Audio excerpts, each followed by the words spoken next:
Iba pang bareta, BSP Padagos na nagsasagibon ng information caravan sa Banuanin Vera Catanduan Kabrigada Kenneth Bermil sa detalye. Kabrigada Kenneth, ibrigada mo.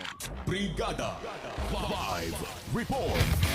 Padagos na nagsasagibon ng information caravan ang Bangko Sentral ng Pilipinas sa Banwaan Vera Catanduanes na nagpuon sa ugma hasta sa maabot na aldaw nin Sabado, July 1. Parte kan mga agenda o pagulayan sa nasabing aktibidad ang dapit sa life cycle nin kwarta kung ano ang polymer banknote asin kung papaano ang tamang paggamit ng digital payment. Kabali sa mga nilalauman na maatender kan programang ini kan BSP, ang mga information officers kan lambang mga LGU asin maging ang mga miyembro ni media. Apwera ka ini obheto man subuot nindang maipaaram sa publiko an sa indang mga programa asin advokasya. Nilalauman na sa aga aldaw nin Merkules ang mga paratano, mga parasira asin mga miyembro nin transport groups sa isla ang susunod na maatender ni Information Caravan. Iyan ang bareta gikan digdi sa islang probinsya nin Catanduanes para sa Ronda Bicolandia. Ini si Brigada Intern Kenneth Bermil gikan digdi sa Regional News Center kan Brigada News FM Bicol, the Music and News Authority.